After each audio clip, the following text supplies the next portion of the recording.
the injuries in the NBA, at first I said annoying, maybe disappointing. This flat out sucks now. Like if you say like the names of players who aren't playing in the league right now, this team probably wins like 65, 70 games. Like Porzingis started the season injured, but Kawhi Leonard started the season injured, but now we got Ja Morant, Zion Williamson, Chet Holmgren, Paolo Banchero, Tyrese Maxey, Kevin Durant, Scotty Barnes, and the list continues to go on. I don't even know, man. I obviously I'm enjoying every night-to-night action, but still. First of all, man, how are you? Aside from this, aside from these injuries, I hope you're doing well aside from that. But man, the injuries suck.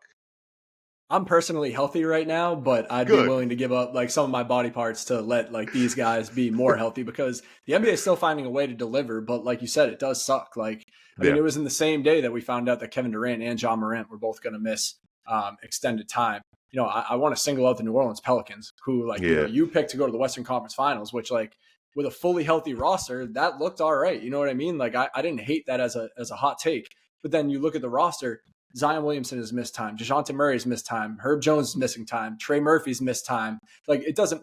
Jose Alvarado is missing time. Like Herb Jones. It's whoever is even stepping into those shoes of the players who are hurt is also getting hurt. Like it's just really unfortunate. It sucks. There's no other word for it. You know, it's part of the game. Like everyone knows that there's a batch of players every year that, you know, unfortunately we go extended periods of time without seeing them play, but it does feel like more than in recent years, this is kind of like smacking NBA fans in the face right away. And, you know, I mean, it is cool to see other players, and I'm sure we're going to get to this at some point in the pod, but like, it's cool to see other players thrive in a bigger opportunity. Like players that come to mind immediately, like Jared McCain is someone who is stepping up in a massive way with Tyrese Maxey out. That's an opportunity he never would have received if Maxey was fully healthy. Like, you know, there is plenty of examples of that. But, you know, at the same time, like, we want to see the best players on the floor, and those are some of the most entertaining players in the NBA. And even though the league has found a way to remain super entertaining, and I think that, you know, kind of just is a shout out to how much talent there just is in the league that you could be missing all the guys that you just mentioned and still put like, you know, an awesome product on the floor every night. But, you know, it does suck that we're missing out on a lot of those big name stars. And, you know, a lot of those injuries are injuries that aren't just, you know, a day-to-day type thing. Like it's more week to week, month to month. So, you know, we're going to be without a lot of those guys for an extended period of time, unfortunately. Yeah, that's my first step of accountability. First, my hot take saying the Pelicans are going to go so far. Obviously, I didn't jinx them or anything like that. But man, I say that, and then everything that can go wrong is going wrong for that team right now. Also, talk about it. You and I were singing the praises of Chet Holmgren and the Oklahoma City Thunder.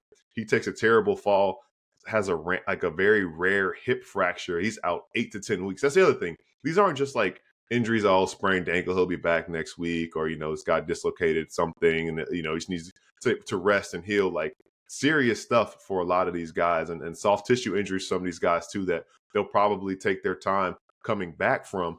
And I know you and I have talked about a lot of these situations and circumstances because it's been kind of a subplot to what's going on this season with the Kawhi Leonard situation. I asked you about that when the season started. I asked you about the 76ers when the season started, and all this other stuff has kind of popped up. We've already talked about the Magic as well with Paolo Banchero. So I guess the new wave of injuries with Ja Morant, I know you already talked about the Pelicans a little bit too, but Chet and Kevin Durant as well.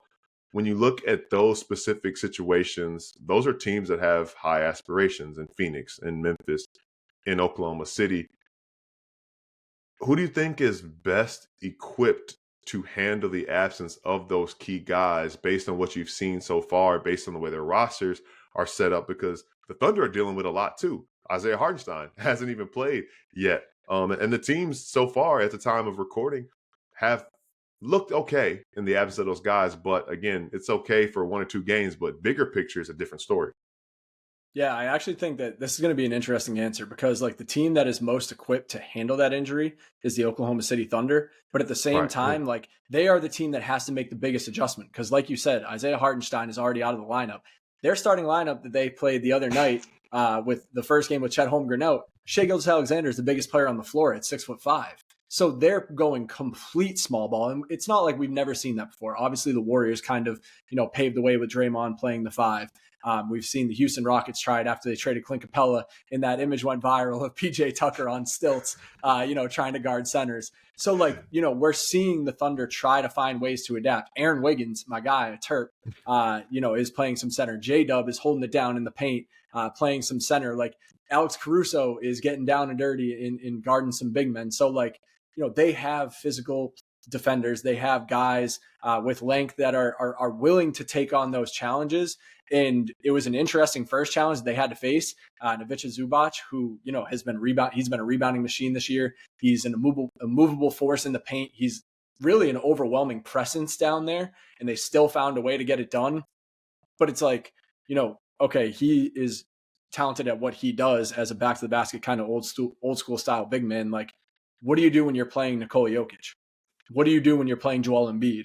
Like, what do you do when you're playing like someone Giannis Antetokounmpo? And yes, the guys in the Eastern Conference, they only play him twice a year, but it's like, you can only play small ball for so long. You can find a way to work around it against the old school traditional big men. But when you get guys that are big, fast, strong, or as skilled as Jokic is, as skilled as Embiid is, like, that becomes a really tough task for somebody who is 6'5" to take on that assignment. So, they have the depth to prevail with Chet Holmgren out, and the way that they rotate on defense and the way that they switch on defense. Like, I really think the Thunder are going to prevail with Chet out, but at the same time, that's a team that they're dying to get one of their big men back. And I think Mark Daigneault said it himself, like, it kind of like tongue in cheek. He's like, yeah, well, at some point we're going to get a 7-footer back. And it's like, you kind of just like throw that around. Like, yeah, at some point you will, but what are you going to do until one of those guys is back on the court? So, that is a team specifically with that Chet Holmgren injury.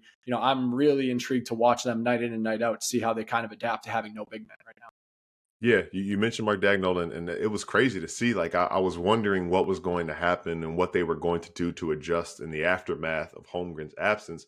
And when I saw the lineup, I was like, no way this works, right? And I think back to LeBron and JJ Redick when they were still podcasters and not coach and player. And they talked about Mark Daigneault and just how he's kind of that evil genius on the sideline and just really knows his stuff and knows how to manipulate situations in his team's favor. And who knows how often this will work. A lot of times you kind of see this, in football, right? When a backup quarterback comes in and the other team doesn't have any film on them and they have, a good game or a good game and a half because nobody knows what to expect from that guy. The Thunder, this is still relatively new, right? And they're like, man, you guys aren't really going to do this small ball lineup, right? And you have no idea how they're going to operate out of that. I'm sure the Thunder, because their head coach is an evil genius, like, I'm sure they have segments in practice where they do that, where they might do the guards go against the bigs or 4 or 5 guard lineups. And that speaks also to the malleability of their players and the skill level of those guys and the strength of a guy like J-Dub Williams. So that's a really interesting thing to point out. I think the biggest thing for them, and hoping they get Hartenstein signed back, in the next couple weeks, and Chet will probably be reevaluated in like early to mid January. If they can just get through, and it helps they got out to a great start to the season, opening night win in Denver and kind of building on that and moving forward.